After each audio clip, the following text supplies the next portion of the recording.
भारत की राजधानी दिल्ली के राजनीतिक गलियारों में इन दिनों एक हलचल मची हुई है, जिसकी गूंज पूरे देश में सुनाई दे रही है।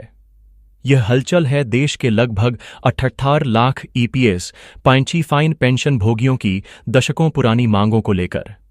यह सिर्फ एक विरोध प्रदर्शन नहीं है, बल्कि यह उन वृद्ध नागरिकों के संघर्ष की एक जटिल गाथा है, जिनकी उम्मीदें अब एक निर्णायक मोड़ पर आ पहुंची हैं। इस आंदोलन के केंद्र में अब सीधे प्रधानमंत्री कार्यालय पीएमओ आ गया है, जिसने इस पूरे मामले को एक नया आयाम दिया है। यह आंदोलन सिर्फ पेंशन भोगियों का नहीं है, बल्कि इसे भारतीय मजदूर संघ जैसे देश के सबसे बड़े श्रमिक संगठनों और विभिन्न ट्रेड यूनियनों का भी पूर्ण समर्थन मिल रहा है। विशेष रूप से चीनी मिल के श्रमिकों का सक्रिय सहयोग इस आंदोलन को एक नई शक्ति और व्यापकता प्रदान कर रहा है। इसी व्यापकता और संवेदनशीलता को देखते हुए इस पूरे मामले की विस्तृत जानकारी अब सीधे प्रधानमंत्री कार्यालय के शीर्ष अधिकारियों तक पहुंच चुकी है। प्रधानमंत्री कार्यालय के सचिव श्री अदनान स्वामी इस मामले की हर बारीकी से अवगत हो चुके हैं। स्थिति की गंभीरता को समझते हुए और सरकार के पक्ष को स्पष्ट करने के लिए उन्होंने एक असाधारण कदम उठाया। उन्होंने हाल ही में एक विशेष प्रेस कॉन्फ्रेंस का आयोजन किया। यह कॉन्फ्रेंस अपने आप में अनूठी थी, क्योंकि इसमें पारंपरिक मीडिया को नहीं बुलाया गया था।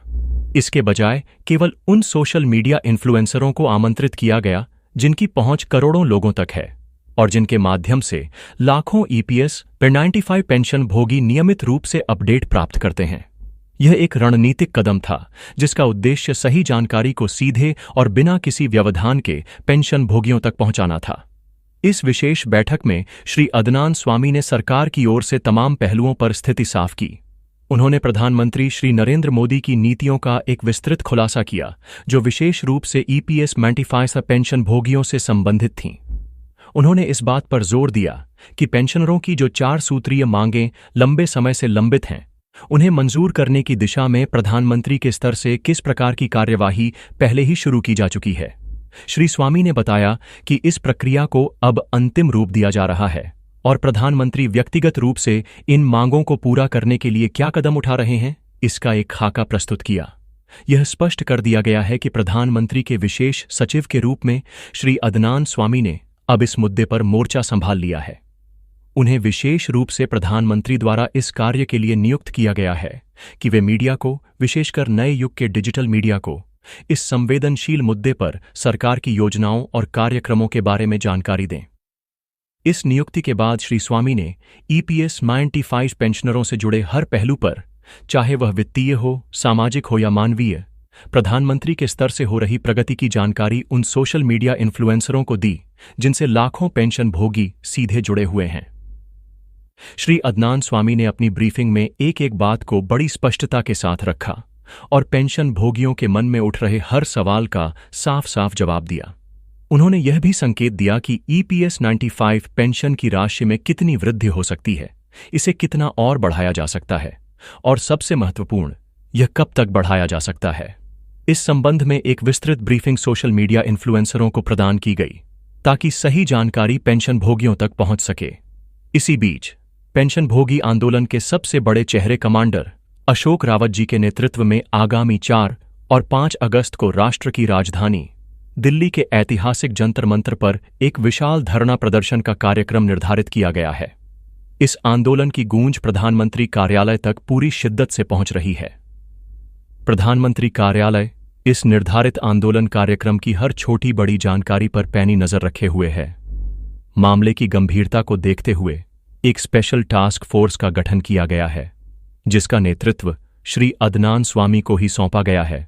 यह उच्च स्तरीय समिति 4 और 5 अगस्त के धरना आंदोलन कार्यक्रम की पूरी रिपोर्ट, जिसमें प्रदर्शनकारियों की संख्या, उनके मुद्दे, उनकी भावनाएं और कार्यक्रम का समग्र प्रभाव शामिल होगा, सीधे प्रधानमंत्री को मुहैया करवाएगी। इस दिशा में श्री अदनान स्वामी के नेतृत्व में गठित समिति ने अपना कार्यभार संभालते ही तेजी से काम करना शुरू कर दिया है। अपने कार्यकाल के पहले ही दिन समिति ने सोशल मीडिया इन्फ्लुएंसरों को फिर से ब्रीफ किया और उन्हें यह आश्वासन दिया कि कैसे प्रधानमंत्री नरेंद्र मोदी को इस आंदोलन की पल पल की जानकारी मुहैया कराई जा रही है।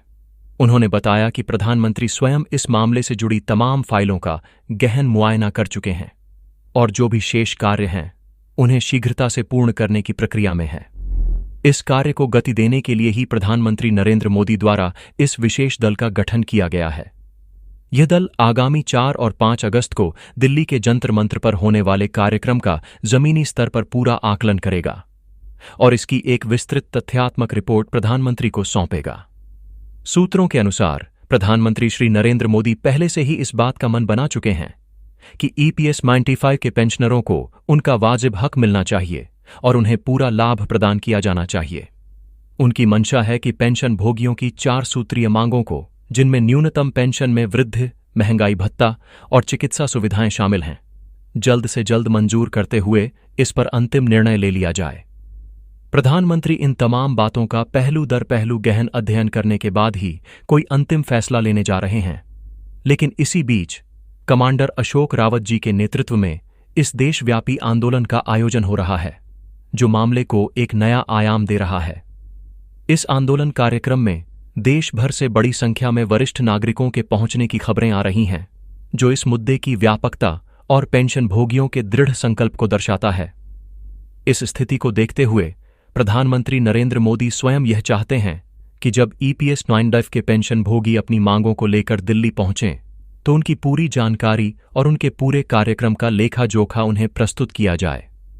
वह यह भी चाहते हैं कि जब वह इस पर अपना अंतिम फैसला ले रहे हों तो इसकी पूरी जानकारी सही माध्यम से पेंशनरों तक भी पहुंचाई जाए। इस सरकार और पेंशन भोगियों के बीच संवाद की एक महत्वपूर्ण कड़ी के रूप में काम करने के लिए ही श्री अदनान स्वामी को नियुक्त किया गया है। यह लगभग तय माना जा रहा है कि श्री अदनान स्वामी अगस्त माह में ही पेंशन में होने वाली वृद्धि की पूरी और आधिकारिक जानकारी मीडिया को ब्रीफ करेंगे। अंदरूनी सूत्रों का कहना है कि पेंशन की बढ़ोतरी का कार्यक्रम लगभग तय हो चुका है और इस पर तमाम आवश्यक फैसले लिए जाने की प्रक्रिया अंतिम चरण में है। ऐसा अनुमान लगाया जा रहा है कि प्रधानमंत्री श्री नरेंद्र मोदी अगस्त के महीने में ही पेंशन भोगियों की 4 सूत्रीय मांगों में से कम 3 सूत्रीय मांगों को अपनी मंजूरी देते हुए उन्हें तमाम तरह के लाभ प्रदान कर सकते हैं। इसमें सबसे प्रमुख है पेंशन की राशि में एक सम्मानजनक वृद्धि, जो संभवतः 7,500 रुपये मासिक हो सकती है। इसके साथ ही पेंशन भोगियों को अन्य प्रकार की सारी सुविधाएं भी मुहैया कराई जा सकती हैं, जैसे कि महंगाई भत्ते DA का महत्वपूर्ण प्रावधान, जो बढ़ती महंगाई से निपटने में उनकी मदद करेगा। इसके अतिरिक्त मेडिकल सुविधाओं में पति या पत्नी को भी शामिल करने वाली नियमावली को मंजूरी दी जा सकती है, जो लाखों परिवारों के लिए एक बड़ी राहत होगी। इन सभी फैसलों को एक साथ मिलाकर और तमाम गजट नोटिफिकेशन के साथ पेंशनरों के लिए जो अन्य कार्यक्रम निर्धारित हैं, उनका एक पूरा खाका तैयार करके उसे एक ठोस कानूनी रूप दिया जाएगा।